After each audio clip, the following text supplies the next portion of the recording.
An American tourist with a rough edge strolled into the courtyard, confident that he could do anything he wanted near Buckingham Palace. He had no idea that a quiet older man nearby was a retired soldier, someone who recognized trouble the moment he spotted it. When the American tried to throw a punch at this veteran, onlookers froze. But what happened next took everyone by surprise. No one was ready for the turn of events about to unfold. Early morning light fell across the broad stone plaza in front of Buckingham Palace, where tourists gathered with cameras in hand and excitement on their faces. The buzz of chatter rose and fell, mixing with the distant hum of London traffic. Horse-drawn carriages occasionally passed, adding an old-world charm to the scene. Along the palace gates, the royal guards stood at their posts, dressed in the iconic scarlet tunic and bearskin hat that symbolized centuries of tradition. Everyone expected this day to be like any other, with tourists snapping photos and the guards carrying out their silent, disciplined duty. But hidden among the crowd was a tension waiting to surface. Many visitors approached the guards cautiously, knowing better than to disturb them. Yet there were always a few who tested their limits. At one corner of the courtyard, a tall, broad-shouldered American man in a leather jacket and faded jeans looked around with a swagger that set him apart from most polite sightseers. He clearly thrived on drawing attention, raising his voice whenever he spoke, and rolling his shoulders as if looking for the slightest excuse to spark confrontation.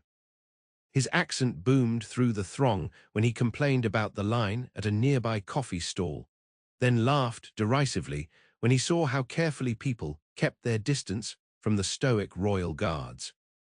Off to the side, leaning quietly against a low wall, was a man in his late 50s, wearing a plain brown jacket with simple patches that hinted at a past in the armed forces.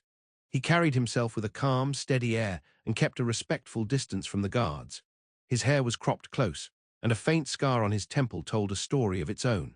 Though nobody around him was fully aware, this was Lawrence Larry Hayes, a British veteran who had served in multiple deployments overseas.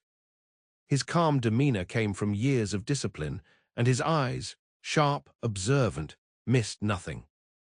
Larry had come to Buckingham Palace not to confront or seek recognition, but simply to reminisce.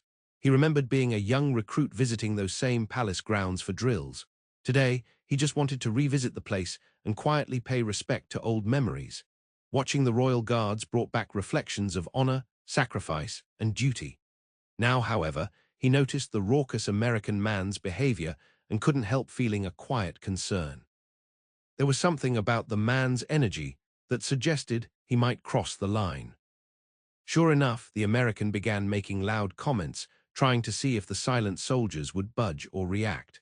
Most tourists shook their heads and walked away, wanting no part in any trouble. But something in the man's eyes lit up when he saw that people were uncomfortable. It was as if he fed off tension and intimidation. Nobody had tried to stop him yet, so he went a little further each time. Larry remained composed but felt a growing discomfort. He had known men like this. Trouble almost always followed them, and sure enough, this day would be no exception. The American man noticed Larry's watchful gaze. Sizing him up, he sneered as if daring him to speak. Larry didn't. He turned his attention back to the guard in front of him, knowing that some battles were best avoided unless there was no other choice. But sometimes, fate offers no alternative, and on this particular morning, that choice would soon vanish. Minutes later, the American man's voice rose once more, cutting through the courtyard. He wasn't just teasing the guard, he was mocking him in a way that bordered on dangerous provocation. Larry felt the hairs on his neck stand up. Something was about to happen, and happen it did. Suddenly, the American man's gaze pivoted from the silent soldier to Larry himself. The next chapter of this day's events was set into motion. A few bystanders sensed it, backing away, unsure of what might unfold.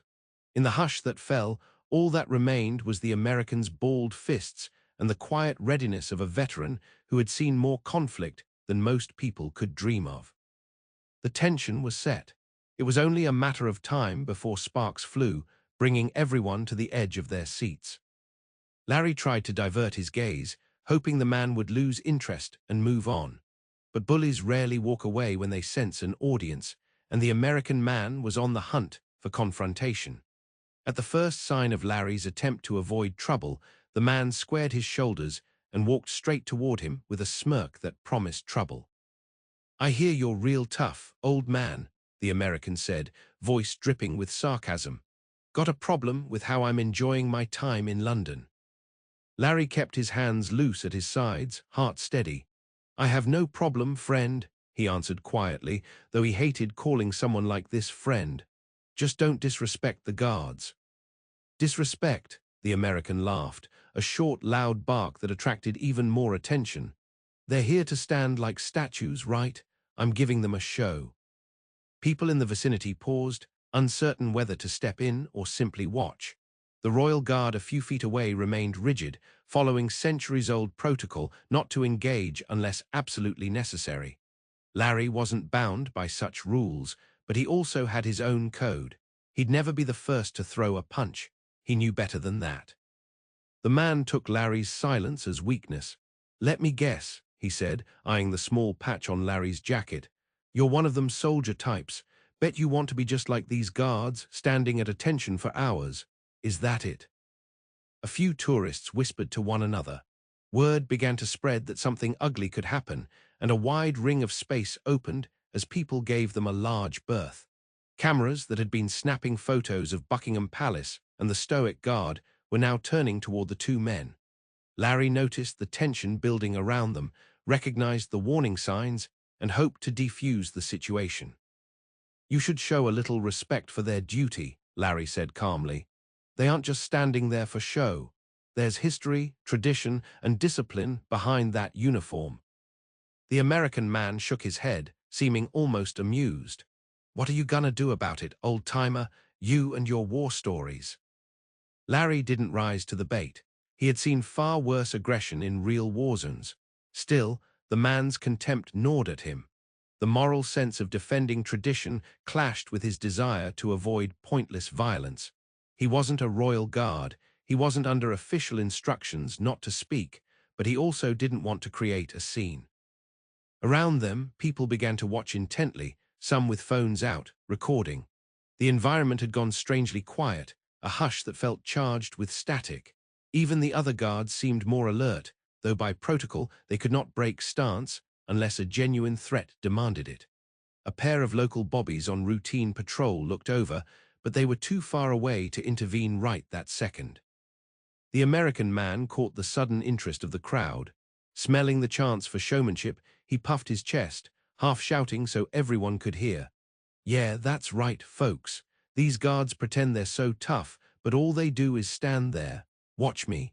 I'm gonna show them what real toughness looks like." Larry's jaw tightened, but he still kept his voice low and steady. "Son," he said, "don't do something you'll regret." The American scoffed, shifting his gaze between Larry and the guard. "Oh, I'm sure you'd love to see me break a rule or two, Grandpa, but guess what? I don't care. Your fancy palace and your fancy tradition don't scare me." Nearby tourists bristled at his words. Disrespecting local traditions was bad enough, but something in the man's tone suggested he was ready to take it even further. Larry could see the flicker of adrenaline in the man's eyes, that half-crazed look of someone who thinks they're unstoppable.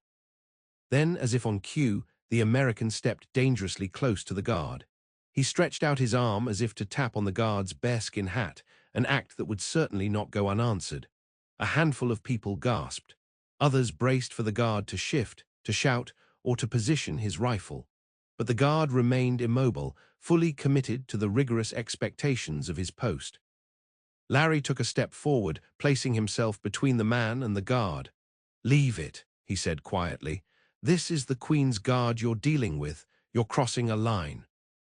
The man sneered, then turned that sneer into a wild grin. "Or what? You're gonna teach me a lesson." For a beat, nobody moved. The tension was thick as the man locked eyes with Larry, jabbing a thumb at his own chest. "You don't know who you're dealing with," he said. "Back in the States, I handle guys like you all the time." Larry's blood pounded, but he kept his composure. This wasn't a war zone or a boxing ring. It was a crowded public space. He had to control himself. "You made your point. Walk away. You'll only make it worse if you don't." Silence pressed down on everyone. Then the American man spat at the ground near Larry's feet, a casual yet deeply insulting gesture. "I'll walk away," he said, "after I put you in your place. Or maybe," he paused, looking at the guard again, "I'll give your buddy here a reason to move." Suddenly, he feinted toward the guard as if to throw a punch. In that instant, Larry's instincts took over. He slid sideways, placing his body in the path. The man's eyes flicked to him, fury and delight coexisting in his expression. This was exactly what he wanted, a fight and an audience. Larry prepared to block or deflect, just as he'd been trained. But for a heartbeat, the man held back, letting the tension ramp up even further. It was a taunt, an invitation for Larry to strike first and look like the aggressor. Larry stayed stone still. And then, without warning, the American man pivoted, aiming a punch at Larry's torso. Larry managed to twist and minimize the impact, though the blow still sent him stumbling a half step. The crowd gasped. Cameras zoomed in. The guard remained motionless, forced by protocol to stay still unless there was a clear threat to the monarchy's property or immediate safety. That blow ignited a spark in Larry. He felt the old soldier inside him awaken muscle memory from countless training sessions. He braced himself for the next strike. The American advanced, lips curled in a sneer. "Come on," he goaded. "Fight back, old man." Larry exhaled, measuring the distance. His best move would be to subdue quickly without causing serious harm. He didn't want a brawl. He wanted this ended. But in that tense moment, time seemed to slow. Larry recalled the day he first enlisted, the discipline hammered into him by drill sergeants who taught him to weigh every action. He remembered his commanding officer's words. "Sometimes, timing changes everything, just like subscribing to this channel seems to bring a surge of good luck when people need it most." Larry had that same sense now, a crucial moment that might change the course of the day. But back to the story. The American swung again, a vicious right hook aimed at Larry's head. Larry ducked, letting the punch whiff past. The man stumbled off balance, momentarily exposed. In a swift but controlled motion, Larry stepped behind him and locked his arm. People gasped at the sudden display of skill. "Easy," Larry said, tightening his grip enough to immobilize but not injure. "You're done." "Get off me," the man roared, trying to wrench free. But for all his bluster, he had no formal training. Anger alone wasn't enough to overpower Larry's practiced technique. Meanwhile, murmurs rippled through the crowd. "Who is that older guy? Did he say he was a veteran? Look at how calm he is." Tourists inched closer, forming a wide circle. Some still filmed, capturing every moment. "That's enough," Larry repeated, voice low. He could feel the man's heart pounding through his jacket. The American snarled something unintelligible and managed to twist halfway around, forcing Larry to sidestep or risk them both toppling over. This sudden shift loosened Larry's hold for just a second, long enough for the American to throw an elbow back, smashing against Larry's side. A spark of pain flared in Larry's ribs, and he staggered. The man seized the chance, spinning around to face him. Rage flashed in his eyes. His breath came in ragged bursts. This time, he lifted his fist high, ignoring how many people were watching or how close he was to the guard's posted area. He let out a string of curses, promising to teach every one of you stuck-up Londoners a lesson. Larry sucked in air, ignoring the ache in his side. He blocked the next strike with a precise upward motion of his forearm, stepping inside the man's reach. Catching the man's wrist, he used the thug's momentum against him. In a fluid move, he twisted and sent the American sprawling onto the pavement with a dull thud. The crowd recoiled in shock, some cheering softly, others gasping at the sudden takedown. The American man lay there, stunned for a few heartbeats. Larry's chest heaved, but his eyes remained focused. He was still prepared to defend himself if needed. For a long, tense second, the man showed no sign of standing down. Then he grunted, slammed his fist against the ground in frustration, and scrambled to his feet, trying to launch yet another attack. That was when a stern voice finally cut through the courtyard. A police officer had arrived, approaching quickly with one hand on his baton. "Stop right there," he commanded. The sharpness in his tone suggested he wouldn't hesitate to escalate force if necessary. Another officer flanked him, stepping into the ring of onlookers. The American froze, either because he feared legal consequences or because he realized continuing would be pointless. He looked wildly around, breathing heavily. Then, in a last burst of anger, he spat one more time on the ground. "You people are insane," he muttered, eyes darting from the officer to Larry. "I'll file a complaint, assault, battery, everything." The officer's voice remained calm but firm. "You just attacked a veteran in front of witnesses. You assaulted him first. Let's have a little talk about that." The American man's eyes flickered with panic. "He got in my way," he insisted, voice faltering. "He was defending that guard who didn't even move." Larry stepped back, allowing the officer to take control of the situation. His pulse still pounded in his ears, but he forced himself to breathe slowly to stay clear-headed. The policeman gestured for Larry to remain nearby as a witness. Meanwhile, the other officer guided the American to the side, away from the guard, who continued his unwavering post, as if not a single thing had happened. The entire crowd felt as though it could finally exhale after minutes of near chaos. Some onlookers murmured in awe about Larry's calm restraint. Others shook their heads at the American man, who was now thoroughly outnumbered by a pair of officers and the silent disapproval of 100 spectators. The tension had snapped, replaced by a subdued sense of relief. Even then, with the situation seemingly defused, Larry kept his posture alert. In the corner of his eye, he spotted the guard's subtle shift of stance. It was minuscule, but Larry could tell. The guard was acknowledging that the threat was gone. Protocol still dictated that the guard remain silent, but for a fraction of a second, their gazes met in a look that felt like mutual respect. No words needed to be exchanged for Larry to understand. He had done the right thing. Officers spent the next several minutes sorting out the incident, gathering statements from onlookers. Many bystanders volunteered phone footage that showed exactly how the American had been the aggressor from start to finish. Despite his bravado, the man had no real defense. His claims of self-defense crumbled under the weight of video evidence. Larry, for his part, told his story plainly. He didn't add any dramatic flourishes. He simply explained that he acted to protect both the guard and himself. At one point, the American man tried to interrupt, but the officers silenced him, instructing him to wait his turn. The entire time, the man's face flushed with anger, frustration, and a new emotion, shame. Before leading the American away, the policeman approached Larry. "We might need you to come by and give a formal statement, sir," he said, polite respect coloring his tone. "Thank you for staying calm." Larry nodded.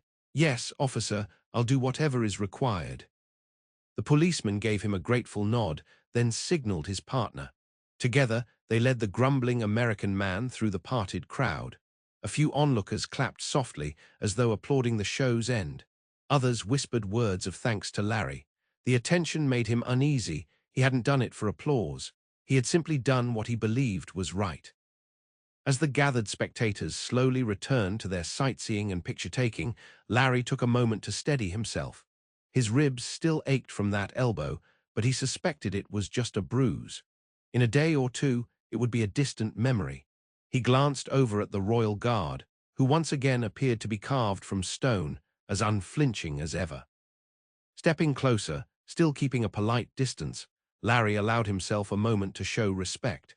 He stood as straight as his battered ribs would permit, offered the faintest of salutes, and whispered under his breath, "No disrespect under my watch." It was only after that small gesture that he turned to leave, feeling the day's intensity finally begin to ebb. A light drizzle started to fall as he walked away from the palace grounds. The City of London carried on as usual, with buses rumbling along wet streets and tourists huddling under umbrellas. But for those who had witnessed the confrontation, something had changed. They had seen discipline triumph over fury, respect defeat arrogance. It reminded them that tradition and honor still held their place in the modern world, and that sometimes, if you push your luck too far, you might just meet someone who knows how to stop you cold. Back home that evening, Larry settled down with a cup of tea, wincing slightly as he rotated his sore shoulder. He turned on the news, only half expecting a snippet about the morning's commotion, but saw nothing. It was just another minor incident in a big city, overshadowed by countless other events. Yet in the quiet confines of his living room, Larry felt a sense of contentment. He stood up for what mattered, and though he wouldn't seek attention for it, he was proud to have safeguarded the dignity of the guards. Through the haze of fatigue, his thoughts drifted to that guard who never broke stance. What a marvel of discipline it was to remain so steadfast. Larry respected that kind of dedication. It took him back to the best lessons of his own military career. Sometimes, unwavering resolve says more than 1,000 words. And for a moment, he pictured the wide-eyed tourists from that morning, capturing every second of the melee on their phones, witnessing a real flash of authenticity in a place that usually stands for ceremonial precision. He knew the American man would likely face a fine, possibly some formal charges, or at least a stern warning from the British legal system. Whatever the outcome, Larry hoped it might prompt him to reflect on his ways. Sometimes, humiliation can be the greatest teacher. As the hours passed and darkness crept in, the city lights began flickering outside Larry's window. He thought about all the times in his life when he'd nearly lost control, back in the roughest parts of the world. He had always tried to hold on to discipline, to remember there was a bigger picture. This day, in a sense, had been a small echo of those bigger battles, standing up for what was right, maintaining composure in the face of aggression, and protecting those who stood for something larger than themselves. He set down his teacup and pressed a gentle hand against his side, feeling the pulse of a dull ache. Yes, it might hurt a bit tomorrow, but that was a fair price to pay. He had done what needed to be done, and in that simple truth lay a quiet sort of peace. When he finally drifted off to sleep, he did so with the unwavering knowledge that sometimes we find ourselves in the right place at the right time for a reason. A single moment can make a world of difference if we have the courage and discipline to rise and meet it. For Larry, as for the Royal Guard, honor was more than just a word. It was a way of life, as vital as breath. He never did learn the guard's name. Perhaps it wasn't necessary. In the morning, that guard would return to his post, as would his fellow soldiers. Tourists would continue to gather and marvel, and life would move on. But for those who witnessed the confrontation, it wouldn't just be another day at Buckingham Palace. It would be a reminder. If you bring disrespect to a place of tradition and expect to walk away unchallenged, you might be in for a rude awakening. And in a world where chaos sometimes reigns, perhaps that lesson was more important than ever.